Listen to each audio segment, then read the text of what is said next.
春やで。令和やけど俺今しょぼしょぼやねん。なんでか言うたらな。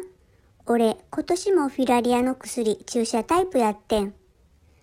フィラリアの薬はおやつタイプもあるのに、俺は去年から注射やねん。